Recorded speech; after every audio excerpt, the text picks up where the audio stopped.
پہلی بات تو یہ کہ 2019 میں جو دھوکے دیے گئے تھے کچھ طبقوں کو، اور جس دھوکے میں لا کے کچھ طبقوں کو یہ گمان ہوا تھا کہ 2019 5 اگست کے فیصلے شاید ان کے حق میں ہیں،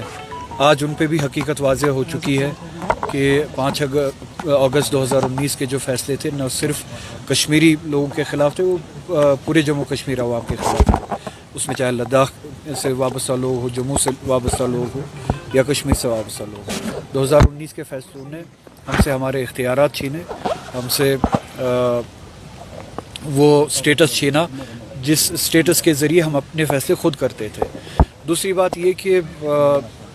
جس طرح سے لداخ کے لوگوں نے، جب ہم لداخ کی بات کرتے اس میں کرگل بھی ہے، لیہ بھی ہے، لوگوں نے یہ ڈیمانڈ کی تھی کہ یا تو ہمیں جموں کشمیر کے ریاست کے ساتھ واپس منسلک کیا جائے، یا تو 6 شیڈول جو ہے اس میں ہمیں شامل کیا جائے اور ہمیں بھی اسٹیٹ ہوڈ دیا جائے 6 شیڈول کے ساتھ ساتھ۔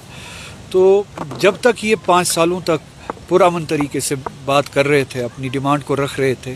چاہے وہ دلی میں ہو، چاہے وہ لیہ میں ہو، چاہے وہ کرگل میں ہو، تب تک مغرور ہو کے یا بے پرواہ ہو کے ان کی طرف جو دھیان نہیں دیا گیا، جو توجہ نہیں دی گئی، جو احترام نہیں دیا گیا ایک ڈیموکریٹک اسٹرگل کو یا پرامن کوشش کو، تو سب سے بڑے مجرم تو اقتدار میں بیٹھے دلی میں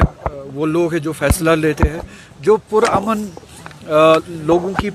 پرامن باتوں کو سنتے نہیں ہیں۔ 5 سال سے یہ لوگ، 6 سال سے یہ لوگ ان 2-4 باتوں پہ ڈیمانڈ کر رہے ہیں، یا تو ہمیں جموں کشمیر کے ساتھ واپس شامل کیا جائے اور ہمارا سٹیٹس بحال کیا جائے، یا ہمارا اسٹیٹ ہوڈ بحال کیا جائے لداخ کا 6 شیڈول کے ساتھ۔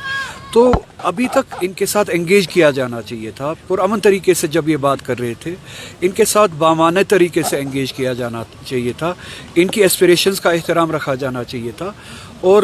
ان کی ڈیمانڈز کو پورا کیا جانا چاہیے تھا۔ اب جب کہ کل یا پرسوں بدقسمتی سے ایک واقعہ پیش آیا، اس واقعے کی آڑ میں اب ان کی جائز ڈیمانڈ کو یا ان کی جائز اسٹرگل کو بدنام کیا جا رہا ہے، اینٹی نیشنل بتا کے یا چائنیز ایجنٹ بتا کے یا ISI کا ایجنٹ بتا کے۔ کل تک جب یہ 6 سال تک پرامن طریقے سے بات کر رہے تھے اور آج بھی پرامن طریقے سے بات کر رہے تھے، تب تک آپ نے ان کو انگیج کیوں نہیں کیا؟ ان کے ساتھ ٹیبل پہ کیوں نہیں بیٹھے؟ مذاکرات اس طریقے سے کیوں نہیں کیے کہ وہ کسی نتیجے پہ پہنچتے اور حالات اس حد تک خراب نہیں ہوتے؟ کیا آپ چاہتے ہیں کہ حالات یا لوگوں کو اس حد تک دھکیلا جائے جہاں پہ مایوسی ہو، اور مایوسی کے ویکیوم میں، مایوسی کے اس سچویشن میں اس طرح کے واقعات ہو، اور آپ اس طرح کے واقعات کا ناجائز فائدہ اٹھا کے پھر لوگ جن کی ایسپریشنز ہوتی ہے ان کو اینٹی نیشنل قرار دے، ان کو ملک دشمن قرار دے اور ان کی جائز ڈیمانڈ پہ جو ہے آپ پیر رکھے یا رون دے؟ تو میری آپ کے ذریعے سے گزارش ہوگی لداخ کے عوام کے ساتھ کہ وہ پرامن طریقے سے اپنی اسٹرگل کرتے رہے، ہم سب ان کے ساتھ ہیں۔ اگر وہ چاہتے ہیں کہ ان کی ڈیمانڈ یہ ہو کہ وہ جموں کشمیر کے ساتھ منسلک ہو، ہم ان کے ساتھ ہیں۔ اگر وہ 6 شیڈول کے ساتھ ساتھ اپنے سٹیٹس کی واپس بحالی کے لیے کوشش کرنا چاہتے ہیں، ہم ان کے ساتھ ہیں۔ 6 شیڈول کے ساتھ ساتھ اپنے اسٹیٹ ہوڈ کے ساتھ کے بارے میں بات کرنا چاہتے ہیں، ہم ان کے ساتھ ہیں۔ پرامن طریقے سے وہ اپنی لڑائی لڑے، جموں کشمیر کے عوام ان کے ساتھ ہے۔ سر،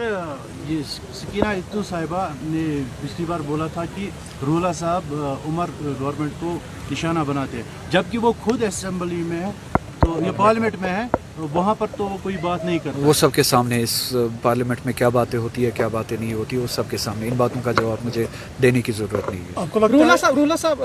جو لداخ میں حالت بنی، لداخ میں اسٹیٹ ہوڈ کو لے کر مانگ کی جا رہی تھی، ادھر جموں کشمیر میں بھی اسٹیٹ ہوڈ کو لے کر لگاتار آپ مانگ کر رہے ہو، کیا لداخ میں جو کچھ ہوا اس کے اثرات جموں کشمیر میں پڑ سکتے ہیں، اور کیا جموں کشمیر میں اب اسٹیٹ ہوڈ کی مانگ کو چھوڑا جا سکتا ہے؟ نہ صرف اسٹیٹ ہوڈ بلکہ ہمارا اسٹیٹس جو تھا 370 کے ذریعے جو ہماری پروٹیکشنز تھی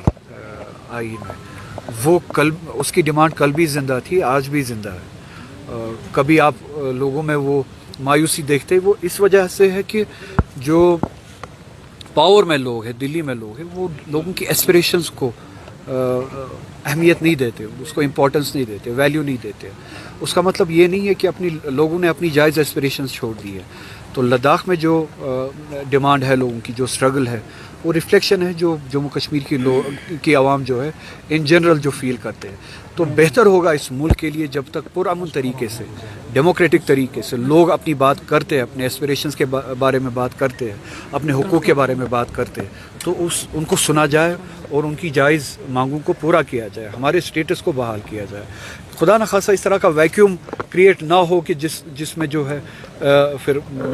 اس عوام کو بھی اور ملک کو بھی نقصان اٹھانا پڑے. یہ کسی کے حق میں نہیں ہے. جمہوری طریقے سے پرامن طریقے سے اگر جموں کشمیر کے عوام ہم سب اپنی ایسپریشنز کے بارے میں بولتے ہیں, اپنے رائٹس کے بارے میں بولتے ہیں, تو یہ ملک کے حق میں ہے کہ جو دلی میں طاقتیں ہیں وہ جموں کشمیر کے لوگوں